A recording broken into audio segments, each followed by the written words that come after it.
Assalamualaikum warahmatullahi wabarakatuh. Perkenalkan, kami dari kelompok 5 yang beranggotakan saya, Lia Yunita dengan NIM 7211421124,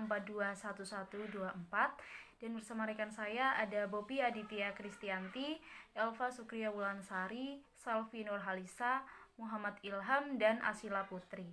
Kami akan mempresentasikan hasil diskusi kelompok kami mengenai materi perilaku organisasi, yaitu memahami kerja tim. Baik, presentasi akan saya mulai dan selamat menyaksikan dan memahami materi dari kami. Baik, materi yang pertama kita akan membahas mengenai mengapa memiliki tim menjadi sangat populer pada saat ini. Seperti yang terjadi pada beberapa dekade lalu ketika perusahaan-perusahaan seperti misalnya A.L. Gore, Volvo, dan General Food itu memperkenalkan tim-tim ke dalam proses produksi mereka, yang terjadi hanyalah menjadi topik pemberitaan karena memang pada saat itu tidak ada seorang pun yang melakukannya. Namun pada saat ini yang ada hanyalah sebaliknya, organisasi jika tidak memiliki tim maka akan menjadi bahan perbincangan karena sekarang tim-tim itu ada di mana-mana. Jadi mengapa memiliki tim itu menjadi sangat populer? Karena tim itu sebagai sarana efektif bagi manajemen untuk bisa mendemokrasikan organisasi dan meningkatkan motivasi karyawan. Sebelum kami akan membahas mengenai tim kerja lebih dalam, kami akan menyampaikan bahwa kelompok dan tim itu tidaklah sama. Kelompok kerja adalah suatu kelompok yang berinteraksi terutama untuk berbagi informasi dan mengambil keputusan yang dipergunakan untuk membantu setiap anggota kelompok yang bekerja di dalam area tanggung jawabnya. Jadi kelompok kerja tidak memiliki kebutuhan atau peluang untuk terlibat dalam kerja kolektif yang memerlukan usaha gabungan. Kinerja mereka hanya merupakan gabungan dari tiap-tiap kontribusi individu dari anggota kelompok. Namun sebaliknya, tim kerja adalah suatu kelompok yang memiliki upaya individu yang menghasilkan kinerja yang lebih besar daripada jumlah input individunya. Tim kerja menghasilkan sinergi positif melalui upaya yang terkoordinasi. Upaya individu akan menghasilkan level kinerja yang lebih besar daripada jumlah input individu tersebut. Namun dari kelompok kerja dan tim kerja memang memiliki persamaan, yaitu mereka sama-sama diminta untuk menghasilkan gagasan, mengumpulkan sumber daya, atau mengkoordinasikan logistik seperti misalnya jadwal kerja. Namun mereka berbeda, yaitu kelompok kerja, di dalam kelompok kerja upaya ini akan terbatas pada pengumpulan informasi bagi para pengambil keputusan di luar kelompok. Dengan demikian, kita dapat menyimpulkan bahwa tim kerja merupakan bagian dari kelompok kerja. Tim dibangun untuk kebermanfaatan pada interaksi antar anggota. Selanjutnya membandingkan antara kelompok kerja dan tim kerja. Di sini ada 4 poin yang bisa membandingkan antara kelompok kerja dan tim kerja. Yang pertama dilihat dari segi goal atau tujuan. Tujuan dari kelompok kerja itu hanya untuk berbagi informasi, sedangkan dari tim kerja itu bertujuan menghasilkan kinerja yang kolektif. Untuk selanjutnya dilihat dari sinergi. Untuk sinergi kelompok kerja itu netral dan sinergi dari tim kerja itu positif. Untuk segi akuntabilitas, kelompok kerja itu bersifat individual dan akuntabilitas dari tim kerja itu individual dan mutual, yang artinya saling menguntungkan sesama anggotanya. Terus yang keempat ada dari segi skill, yaitu skill kelompok kerja itu acak dan bervariasi, sedangkan tim kerja itu berskill saling melengkapi atau keterampilan untuk saling melengkapi. Nah, selanjutnya ada macam-macam tipe tim. Macam tipe tim yang pertama yaitu ada tim pemecahan masalah, yang merupakan kelompok yang terdiri dari 5 hingga 12 karyawan dari departemen yang sama. Tim pemecahan masalah ini bertemu selama beberapa jam setiap minggu untuk membahas cara-cara untuk meningkatkan kualitas, efisiensi, dan lingkungan kerja. Contohnya ada Mary Lynch yang menciptakan tim pemecahan permasalahan untuk menemukan cara-cara agar dapat mengurangi jumlah hari yang diperlukan untuk membuka akun pengelolaan dana yang baru. Dengan dia menyarankan untuk memangkas jumlah dari langkah 46 menjadi 36, maka tim dapat menurunkan rata-rata jumlah hari dari 15 menjadi 8. Selanjutnya yang kedua ada tim kerja yang dikelola oleh sendiri. Tim kerja ini terdiri dari 10 hingga 15 orang yang memerlukan tanggung jawab dari supervisor mereka sebelumnya. Biasanya tugas-tugas dari tim kerja yang dikelola sendiri ini itu merencanakan dan menjadwalkan kerja, memberi tugas kepada para anggota, mengambil keputusan operasional, mengambil tindakan atas permasalahan, serta bekerja dengan para pemasok dan konsumen. Namun, dalam tim yang dikelola sendiri ini, keberadaan supervisor menjadi kurang penting dan kadangkala bahkan dihilangkan.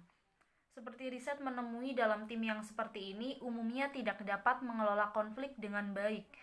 Para individu dari tim melaporkan level kepuasan kerja yang lebih tinggi daripada individu lain. Mereka juga kadangkala memiliki ketidakhadiran dan tingkat perputaran pekerja yang lebih tinggi.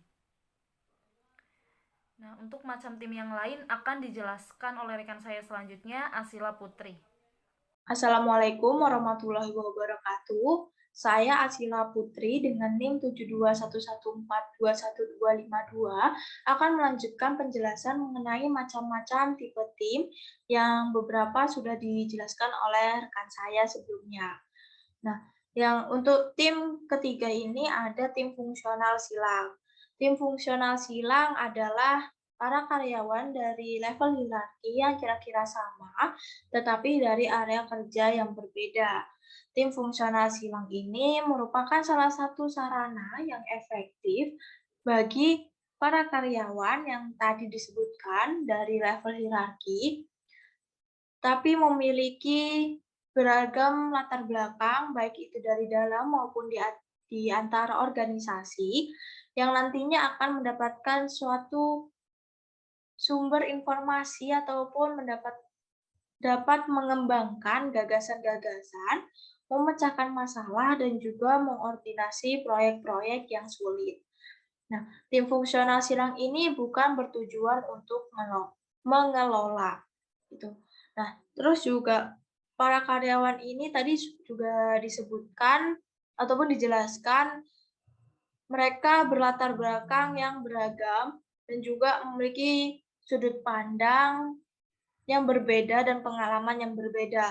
Jadi, para karyawan ini memerlukan cukup waktu untuk saling menimbulkan atau menumbuhkan rasa kepercayaan antara sesama karyawan di dalam satu tim tersebut. Gitu. Nah, contoh dari organisasi yang memakai sistem ataupun memakai tipe tim fungsional silang ini, yaitu contohnya ada seperti Toyota, Nissan, Honda, ataupun sebagainya. Itu contoh dari tim fungsional silang. Nah, untuk selanjutnya yaitu ada tim yang keempat, ada tim virtual. Tim virtual adalah tim yang menggunakan teknologi komputer untuk mengikat bersama-sama secara fisik yang para anggotanya tersebar agar mencapai tujuan. Gitu. Maksud dari tim virtual ini adalah mereka suatu tim, tetapi mereka tidak ada di satu tempat yang sama. Jadi mereka tersebar. Jadi mereka tuh untuk membuat ide atau gagasan, menyampaikan pendapat mereka di dalam tim, itu mereka menggunakan teknologi atau kayak kita sekarang ini di masa pandemi menggunakan Zoom, Meet, seperti itu. Mereka menggunakan berbagai teknologi yang tersedia ataupun sarana-prasarana yang berbau teknologi untuk mencapai tujuan yang diinginkan ataupun gagasan ide-ide yang diinginkan oleh mereka. Begitu. Jadi mereka ya walaupun kekurangan dari mereka yaitu kekurangannya hubungan antara sesama tim, ataupun interaksi dari satu tim tersebut. Tapi diusahakan dari tim tersebut ataupun tim virtual ini adalah tetap menjaga komunikasi dari anggota tim tersebut gitu. Tipe tim yang terakhir yaitu ada yang kelima, sistem multi-tim. Sistem multi-tim ini adalah suatu pengumpulan satu atau lebih tim yang saling bergantung yang berbagi tujuan dari atasan. Tim yang terdiri atas banyak tim. Sebagai contoh yaitu misalnya ada satu kecelakaan. Nah, dalam kecelakaan tersebut itu ada berbagai tim yang terlibat di dalam hal tersebut.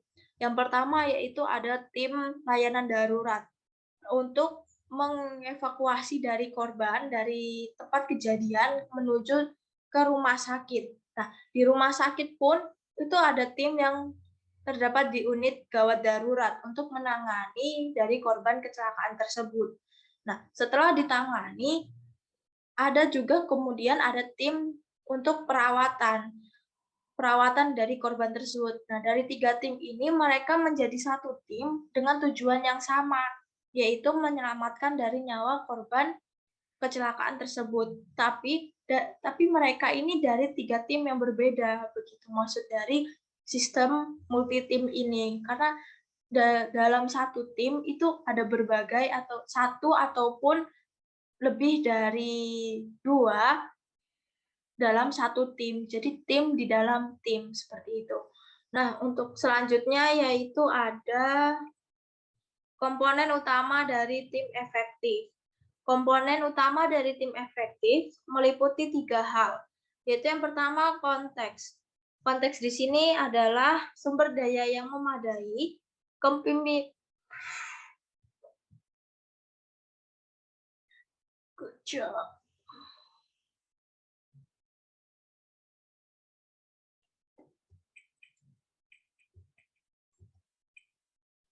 Nah, untuk selanjutnya yaitu ada komponen utama dari tim efektif. Komponen utama dari tim efektif meliputi 3 hal. Yang pertama yaitu konteks. Konteks di sini adalah adanya sumber daya yang memadai, kepemimpinan dan struktur dari tim tersebut, iklim kepercayaan dari masing-masing para anggota tim, lalu evaluasi kinerja dan sistem, yang terakhir pemberian imbalan. Nah, untuk yang kedua yaitu komposisi.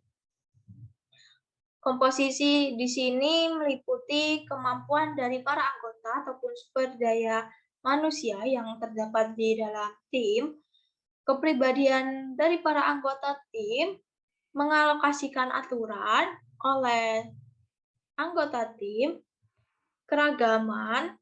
Keragaman di sini diartikan adalah setiap anggota tim tentu saja meliputi atau mempunyai sudut pandang dan latar belakang, baik itu pendapat yang berbeda-beda. Lalu ada besaran tim, fleksibilitas anggota, dan juga pilihan anggota. Nah, untuk yang ketiga yaitu adanya proses. Proses di sini adalah tujuan umum, tujuan spesifik, keberhasilan tim. Keberhasilan tim di sini artinya mereka berhasil mencapai tujuan yang diinginkan. Lalu level konflik dan juga yang terakhir kemalasan sosial. Begitu. Tim dikatakan sebagai tim efektif ataupun penilaian dari 3 hal ini itu dinilai secara objektivitas dan produktivitas dari suatu tim. Dan juga adanya peringkat ataupun penilaian yang diberikan oleh manajer ataupun atasan dari tim tersebut. Dan yang terakhir adalah penilaian dari anggota tim tersebut. Mereka merasakan apakah tim mereka termasuk dalam tim efektif, dilihat dari ketiga hal tersebut. Nah, untuk selanjutnya bisa dijelaskan oleh rekan saya. Sekian dari saya. Bila ada salah kata, mohon maaf. Wassalamualaikum warahmatullahi wabarakatuh. Halo, perkenalkan nama saya Selvi Nurhalisa, NIM 721142113. Saya akan menjelaskan mengenai faktor-faktor yang mempengaruhi keberhasilan dalam tim. 1. Sumber daya yang memadai. Tim yang efektif memiliki sumber daya yang memadai untuk melaksanakan semua pekerjaan dalam mencapai tujuan. Salah satu faktor yang paling penting untuk efektivitas kinerja kelompok di antara 13 faktor adalah dukungan organisasi terhadap kelompok. Dukungan ini meliputi informasi secara tepat waktu, perlengkapan yang layak, kepegawaian yang memadai, pemberian semangat, dan bantuan administrasi. 2. Kepemimpinan dan struktur. Tim tidak dapat berfungsi jika mereka tidak dapat kesepakatan siapa yang akan melakukan apa dan memastikan semua anggota membagi beban kerja. Di samping itu, tim perlu menetapkan bagaimana kelompok akan memecahkan masalah konflik dan bagaimana kelompok akan mengambil dan memodifikasi keputusan. Menyepakati mengenai hal-hal itu cocok dalam memadukan keterampilan dan struktur. 3. Iklim kepercayaan. Para anggota tim yang efektif saling mempercayai satu sama lain. Mereka juga memperlihatkan kepercayaan kepada para pemimpin mereka. Kepercayaan antar anggota tim memfasilitasi kerjasama tim, menurunkan kebutuhan untuk memonitor perilaku satu sama lain, dan mengikat para anggota di sekeliling keyakinan bahwa orang lain dalam tim tidak akan mengambil keuntungan dari mereka. Para anggota lebih cenderung untuk mengambil resiko dan mengungkapkan kelemahan ketika mereka meyakini bahwa mereka dapat mempercayai orang lain dalam kelompok. 4. Evaluasi kinerja dan sistem pemberian imbalan. Selain mengevaluasi dan memberikan imbalan kepada karyawan atas kontribusi individual, manajer juga harus memberikan imbalan untuk mencerminkan kinerja tim dan menitik beratkan pada sistem yang mengakui para anggota individual atas kontribusi mereka yang luar biasa dan memberikan imbalan kepada seluruh kelompok atas hasil yang memuaskan. Halo, perkenalkan nama aku Bopi Aditya Kristianti dengan NIM 7211421002. Di sini aku akan menjelaskan mengenai komposisi tim. Komposisi tim meliputi variabel-variabel yang terkait dengan bagaimana seharusnya tim menempatkan para staf, kemampuan dan kepribadian dari para anggota tim, alokasi peran, ukuran tim, dan keinginan para anggota atas kerja tim. Adapun variabel-variabel tersebut antara lain, 1. Kemampuan dari para anggota, yaitu bagaimana cara kinerja dari tim bergantung pada tingkat pengetahuan, keterampilan, dan kemampuan dari masing-masing anggota. Yang kedua adalah kepribadian para anggota, di mana secara signifikan kepribadian mempengaruhi perilaku karyawan secara individual, tim yang memiliki tingkat ketelitian dan keterbukaan terhadap pengalaman lebih tinggi dan level rata-rata cenderung mengerjakan tugas lebih baik, yaitu pasti setiap karyawan tersebut memiliki kepribadian yang berbeda-beda. Adapun yang cekatan, adapun memiliki level tinggi ataupun di bawah rata-rata. Yang selanjutnya adalah keragaman para anggota, di mana suatu kondisi para anggota dari suatu unit kerja, kelompok ataupun departemen berbagai atribut demografi yang umumnya, misalkan umur, jenis kelamin, ras, tingkat pendidikan, dan lamanya layanan dalam organisasi merupakan subjek dari adanya demokrasi. Yang keempat adalah demografi organisasi, yaitu kondisi di mana para anggota dari suatu unit kerja berbagai atribut demografi yang telah tadi saya sebutkan, ada jenis kelamin, ras, tingkat pendidikan, dan lamaannya, layanan dan organisasi, dan sebagainya. Tingkat perputaran akan menjadi lebih besar di antara mereka dengan pengalaman yang berbeda karena komunikasi menjadi lebih sulit dan semakin rentan terhadap adanya konflik. Yaitu demografi itu akan memungkinkan adanya satu konflik dalam suatu organisasi. Dan selanjutnya adalah besaran tim. yaitu banyak para ahli yang menyebutkan bahwa tim yang memiliki efektivitas yang lebih tinggi adalah tim yang memiliki anggota kelompok yang cenderung kecil, yaitu antara 5 hingga 9 orang per kelompok. Selanjutnya adalah pilihan anggota, di mana tidak setiap karyawan adalah seorang pemain tim. Jika diberikan opsi, banyak karyawan akan memilih diri mereka sendiri keluar dari peran serta tim. Proses tim. Kategori yang terkait dengan efektivitas tim meliputi variabel proses seperti 1. Rencana dan tujuan tim.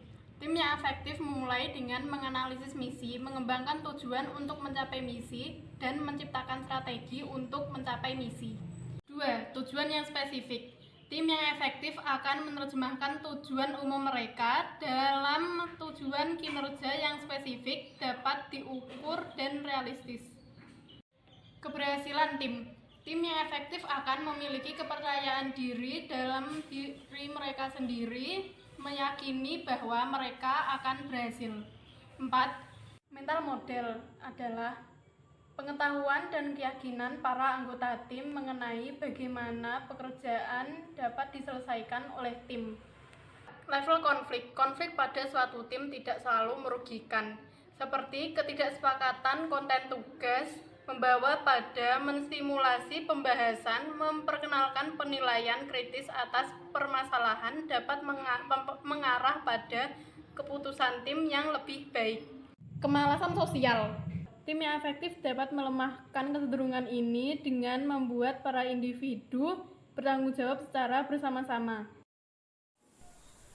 Assalamualaikum warahmatullahi wabarakatuh. Perkenalkan, nama saya Muhammad Ilham Baramantia dengan NIM 72114211240. Di sini saya ingin menjelaskan tentang mengubah individu menjadi sebuah tim. Membangun sebuah tim adalah suatu proses memilih, mengembangkan, dan memberikan kemudahan serta melatih sebuah kelompok kerja agar berhasil mencapai tujuan bersama.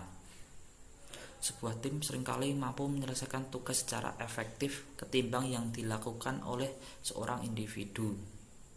Terus bagaimana cara manajer untuk mengubah individu yang lahir dan tumbuh di lingkungan kerja atau masyarakat yang bersifat individualistis untuk merubah menjadi sebuah tim? Menurut buku Perilaku Organisasi yang ditulis oleh Stephen Robin, terdapat 3 opsi bagi manajer untuk mengubah individu menjadi sebuah tim. Opsi yang pertama yaitu pemilihan anggota tim. Ketika merekrut anggota tim, pastikan bahwa para kandidat dapat memenuhi peranan tim dan sejalan dengan persyaratan teknis. Opsi yang kedua yaitu dengan pelatihan anggota tim. Pelatihan yang dapat dilakukan para anggota tim dengan mengikuti seminar untuk membantu anggota individu meningkatkan keterampilan pemecahan masalah, komunikasi, negosiasi, manajemen konflik, sehingga individu mengalami kepuasan dalam kerja tim. Opsi yang ketiga yaitu pemberian imbalan. Sistem pemberian imbalan gaji yang lebih besar atau bonus yang didasarkan pada pencapaian tujuan tim secara efektif, sehingga para anggota individu dapat mendorong usaha bekerja sama dengan tim secara maksimal. Seperti contoh, terdapat sebuah tim A dan tim B di sebuah perusahaan. Ketika tim A menyelesaikan pekerjaan secara lebih cepat dan tim A tersebut dapat diberikan imbalan seperti bonus gaji yang lebih besar daripada tim yang lain, sehingga itu dapat menjadikan kompetisi untuk mendorong usaha bekerja sama dengan tim secara maksimal. Sekian dari saya. Wassalamualaikum warahmatullahi wabarakatuh.